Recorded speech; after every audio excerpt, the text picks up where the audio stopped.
Welcome to the Break It Down Brown Show. I'm your host, Ja Marr Brown. This is a show where we take everyday life issues, challenges, and questions and break them down. The point of the show is not to change your opinion about a particular subject, rather to change your perspective about it. Today, we're going to break down an issue that affects each one of us at some level in our personal or professional lives. How to deal with toxic people. Those are the people we encounter on a daily basis that may not be conducive to our success and our happiness. Our guest today is going to help us learn how to identify and effectively deal with the toxic people in our lives. It's time to break it down.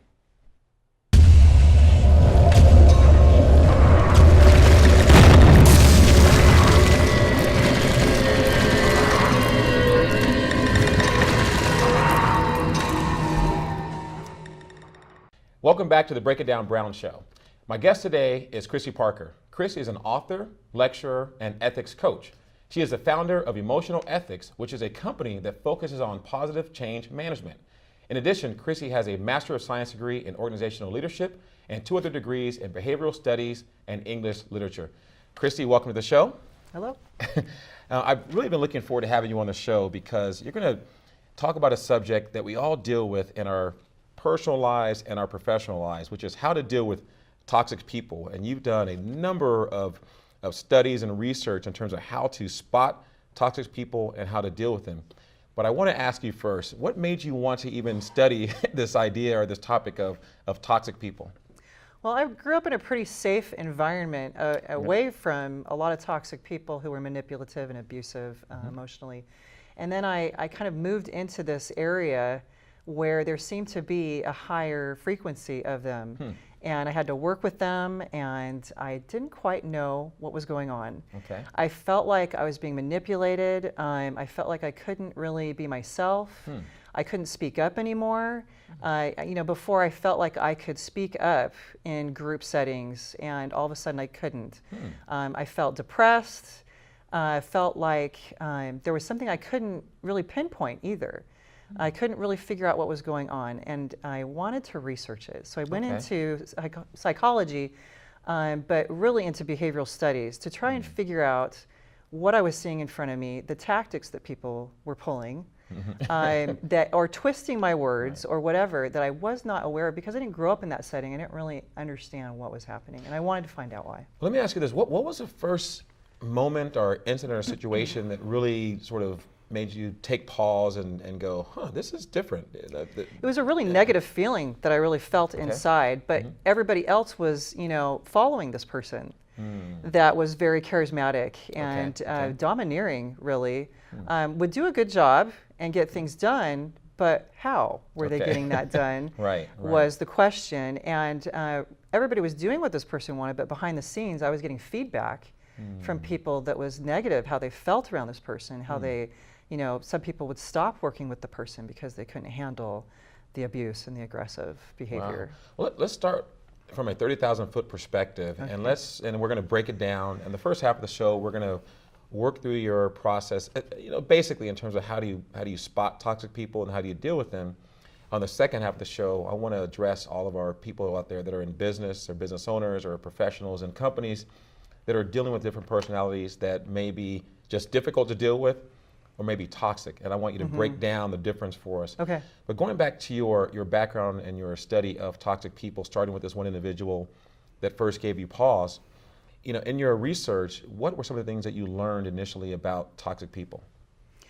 That they have tools that they are used to using and getting what they want.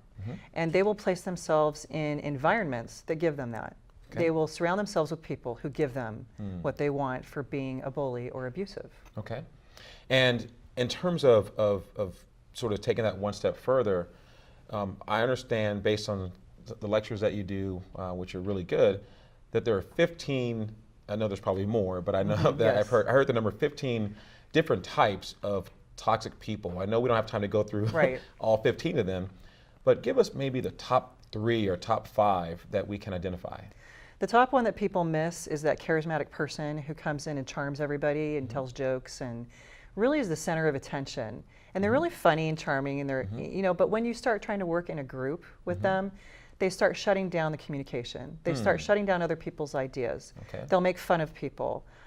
They will redirect the conversation that you're having with somebody toward them. Okay. And what about, give me a couple more. Sadistic personality. Okay. Of all the psychopathology out there, sadism, from what I've read, is a learned trait. It's not something that's something wrong with the mind, or this person, has a personality trait or something that's sadistic. It's something that's handed down through families. They've learned how to one-upmanship through making other people look bad, and they actually enjoy it. Okay. And interesting. So we have the person that is charming. I think you probably have to be a little bit careful, because somebody might say, "Well, I know charming people." Right. That doesn't mean that they're fine. toxic. Yeah. Okay, Let's clarify right. that. That doesn't mean that they're necessarily toxic. Okay. It's a clue, and especially if you're picking up on a feeling that doesn't feel right, or you're picking up on some tone where they're talking down to people. Okay. It's some nonverbal behavior. Okay. So what I think I hear you saying is that the underlying thing to think about when you're dealing with somebody who may or may not be toxic is your intuition. Yes. And your sense of your feeling that you get from that person. Is that accurate? Yes. Okay. So how do you, talk to people and teach people how to trust that intuition? Because sometimes we kind of, go off of what we see and not what we feel sometimes. Right. People have been trained, maybe in a family setting or through experience, to not trust their intuition because somebody lied to them, somebody convinced them that that wasn't true, what they felt, and it's not something visual. So how can you prove it? Right. And a lot of times toxic people are really good at lying. Okay. And twisting your words or using your one moment of bad behavior against you to condone their bad behavior that they do more often. It's all about trickery and trying to win for them. Okay. So how do you, when you work with people through one-on-one or through your seminars or through your webinars, how do you get people comfortable with trusting that intuition? I talk to them and validate them. Okay. Just listen to them and validate what they have to say. When you validate people, it gives them the strength inside to start believing themselves. It might take time. They might beat themselves up every once in a while for not trusting their intuition or their perception. But if they keep coming back to me and talking to me about what they've been through, or supportive people in general. And feeling type personalities are the ones that mostly pick up on that. And they need to surround themselves with feeling type personalities who also pick up on it and validate that. Often we may get feeling types get around thinking personalities who only think, don't really feel, and they observe perception with perception, thinking people do. But they don't pick up on the feeling part. They might not even understand that they're doing it themselves, that they are actually having a negative intention. And you're picking up on it before they even know about it. Absolutely. And I really am a proponent. One hair that just was Okay. you had one that was coming like way down, up and around in the front. Okay. So do I, Just start from your question. right now? Your next question. Okay. Am I? Okay. I'm going to ask, what was the trusting their intuition? Oh, personality types. Okay. Christy, it seems like what you're suggesting is learning about your different personality style. There's thinkers, there's feelers, and I know I've been through several different personality profile, training, Myers-Briggs, insights, and a whole bunch of other ones. And I'm a big proponent of them. Would you recommend that for people? Yeah, I think people should actually go out there and do different tests through personality, books or online, and figure out who you are. But because there's no, sometimes people can confuse themselves who they are because they've been told who they are. And by people who are untrustworthy. So they need to actually go read about that personality and see if it really fits. So I would suggest taking the test, but also reading about it. And the ones maybe next to it, because there's different personalities that are close, and you don't quite know which one it is. It might take you some time. If you've been emotionally abused throughout your life and controlled into being something other than who you are, it will take time for you to figure out who you are. That makes a lot of sense. And it's funny, I had Dr. Janet Woods was on the show recently, and she is a professionally trained face reader. And Yes. she breaks down a person's face based on, thinking, feeling, and intuition, or being practical. And so that's another tool that can be used to really help to understand yourself, because so many times I think people focus on the other person, trying to get to know the other person or to learn the other person, and we don't spend as much time understanding our own personalities, our own how we blind come spots, across. and how we come across to people. So would you agree with that? Yes, Okay. we need to, some people don't intuit.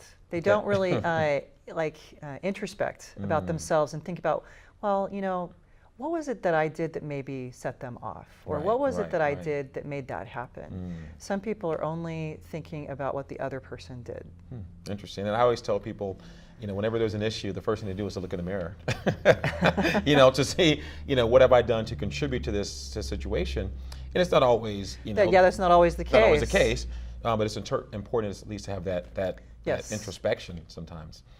So now, what I want to talk about now is how do we begin to deal with some of these toxic people? We've defined a couple of them, and maybe there's a couple more you can address as we look at how do you teach people how to deal with them? Because it's one thing to feel that somebody's being toxic or to know it for a fact, but then it's another step in terms of dealing with it. So Right. kind of take us through that process. Well, they're usually taking you through a maze Okay. where you're confused. It's a Okay. fog. Okay. They will twist your words against you.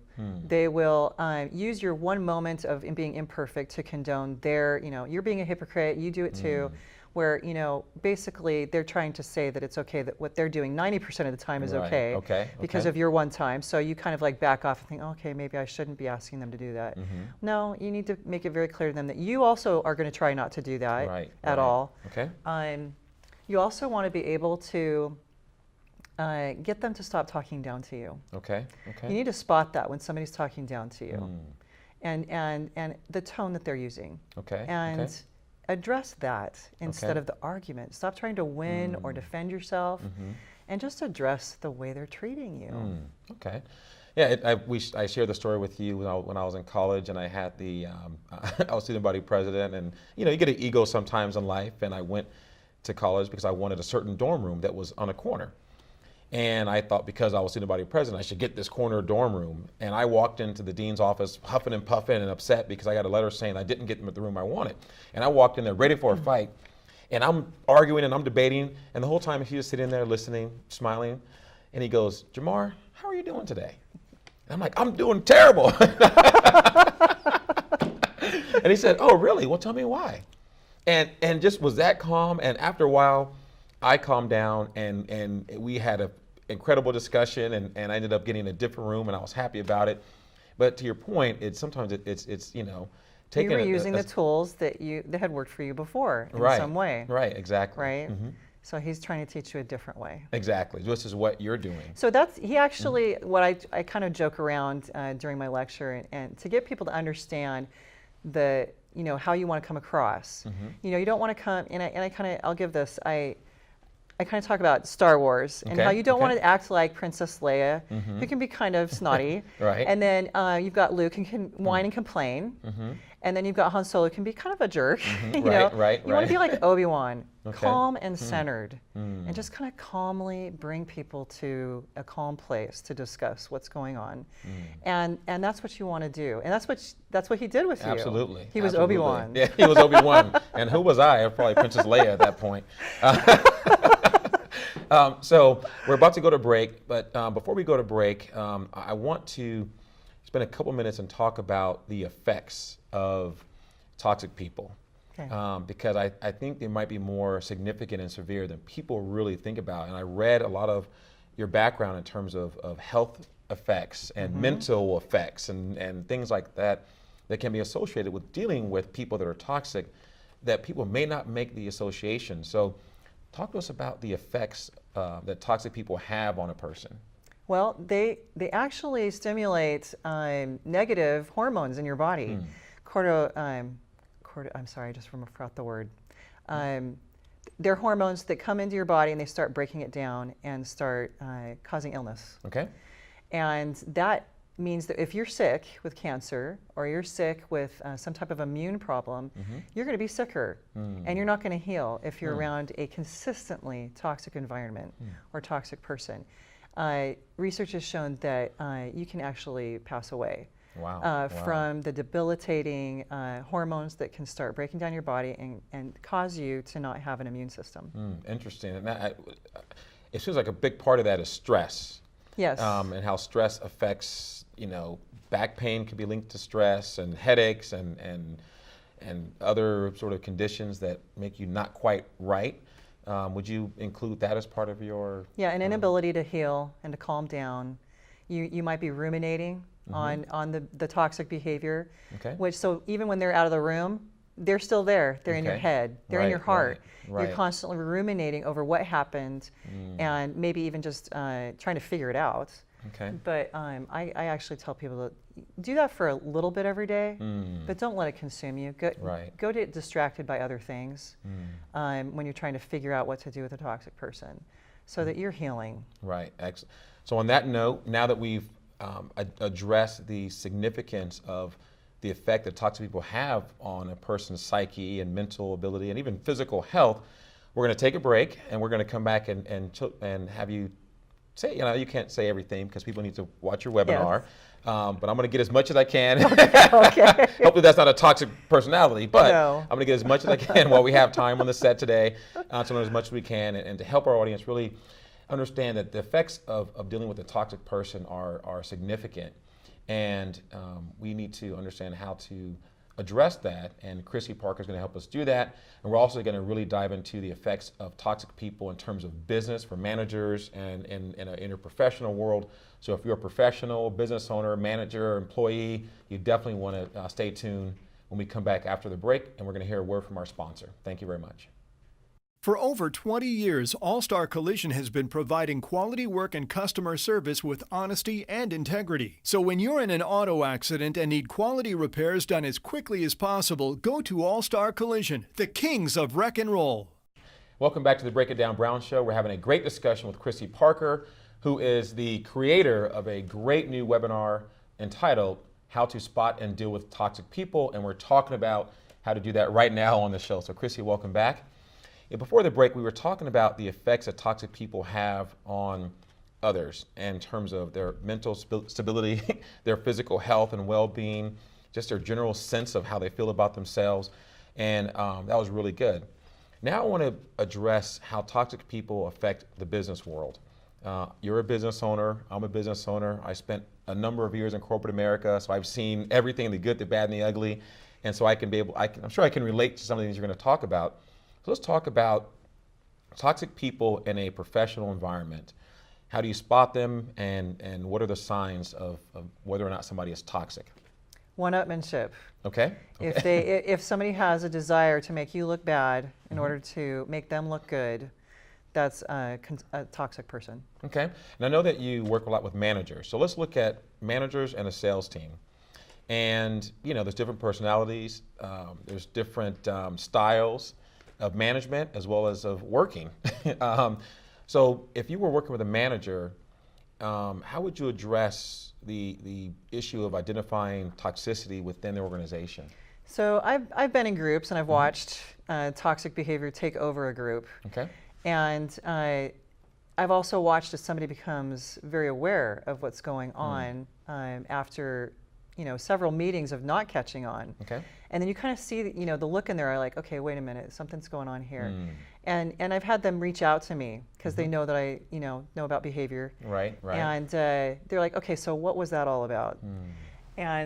And really they start paying attention to how somebody just keeps drawing all the attention to them. Okay. And they keep shutting down conversations between other people during the meeting that could help. Okay. They start projecting actually their need for attention onto the other people, and they see them as a threat. So they start shutting down communication and just become this vacuum of attention. Okay. And so nothing's really getting done, or it's all about them, or they'll actually, when somebody else comes up with a good idea, they'll try to change the subject or get them to come back to their idea, even though the other idea might be a better idea. And having managed sales teams of 9 people to of 130 people, I've seen all kinds of behavior, and it seems like there's 2 sides of it. There's a side of the manager who may or may not exhibit toxic behavior, Right. and then there's the team who may Yes. have 1 or 2 people that exhibit toxic behavior, and it can be a slippery slope sometimes when you're dealing with politics and the whole 9. So let's just put the politics issue aside for a second and just look at when you're on that team, and let's look at 2 sides. The manager that sees toxic behavior, the person that's always wanting to get attention, that always seems to, if you say the sky is blue, they say the sky is yellow. Right. And everyone sees it's blue, but this person says Very it's yellow. oppositional. How do you get the team to rally around the manager who may want to sort of thwart that behavior? Because I can imagine it can be very difficult. So how do you work with the team and the manager in that situation? You might need to take that person to the side and kind of help them to understand how the team works. Sometimes that can work. It might take consistent reminding. Right. You also need to help them to understand that somebody else's input is important, that they can build on maybe those other people's ideas instead of trying to always make it about their idea. So you're training a person. You might need to go into the other people and help them feel validated in what they see. Let's say somebody comes to you as a manager and says, "Oh, this person is driving me nuts." And a manager who just blows that off and doesn't validate the negative behavior that this person is feeling or receiving, you're going to create this person who shuts down and stops working or is continually trying to heal, emotionally, and they're not getting their work done because they're trying to heal. You want to be able to validate them, yet also give them hope. Here's some tools. How can we help fix this problem? And I know we were talking off camera. You were saying that a big part of it is really addressing the issue with the team from a management perspective, but also, as you said, painting a picture of hope. What can be done? Because you said something very interesting off camera, and that is people really respond to kind of what they feel and what they see more than what the manager may say. So the manager may say, we're going to deal with it, but if he or she doesn't do anything about it and the team doesn't feel that to can do be something about it, frustrating. then what happens is that, and explain this even further, the rest of the team then can become somewhat toxic. Yes. So, yeah. Well, Enron's a really good example of that. Okay. They had this system called rank and yank. So you had to do better than somebody else or show them up, or else you were going to get yanked from the team. I see. Right, So wow. it just created this toxic environment where people were going home having emotional breakdowns. So as much as Enron was a financial disaster, it was an emotional disaster as well. You want to be able to, with a manager that's toxic, you might need to talk to somebody above them and kind of explain what's going on. You might need to change jobs if you can't work with this person. If you're a manager and you have a toxic person in your group, you might need to remove them. There are steps to take to help this person understand how to respect other people. Even like, I took one person who was having trouble with this, and they kept, dogging this other person's ideas and just calling them stupid. Wow. And behind their back, even if that person missed a meeting, openly just going, yeah, that idea was, And you have to go, you know what? They're part of the team and I respect them. And try to help people to respect each other on the team right then. And just knock it down if it comes up. You know what? Hey, let's cool it, if it gets really severe. And that's a good point to break it down further, because I was excited to talk to you because of my experience in working with teams, and one of the things that we had, one of the things that I managed was a zero tolerance policy for gossip, negativity, and drama. We had a zero tolerance policy, and whenever it was, and the thing about it was, I didn't want to be the manager sort of coming down from the mountaintop telling people we have a zero tolerance policy.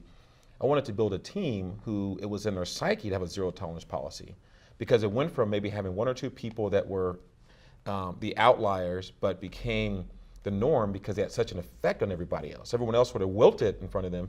But after a while, when some transitions happen or people's mindsets change or people found other opportunities, let's just say, the team got to the point where there was such a wall of this is how we operate. This is who we are. This is our culture. Right. That people felt uncomfortable being toxic or being less than collaborative in that environment. So what you're saying is extremely powerful for a manager. So you created a group that came in and maybe pushed and pulled against each other a little bit in the beginning to learn each other's boundaries. And you allowed people to set boundaries maybe with other people. Right, right. And you allowed people to kind of, to push on other people's boundaries that maybe been too rigid. Right, right. And so then you create this team where everybody understands the rules of how everybody wants to be treated. And that's healthy. And also, instead of being a top-down leadership, you created this system where you were a hub of information, and giving resources, giving pep talks, validating maybe people, but also having them give you information Right, right, that maybe you didn't know, so that the whole group could learn and grow together. Absolutely, that's exactly what you're saying. Yeah. So now, here's something that's interesting from a management perspective. And like I said, I've been in corporate America, or had been in corporate America for years, and so I saw it all from being an intern at a company to a VP of sales. So I saw everything that you can think of in a corporate environment.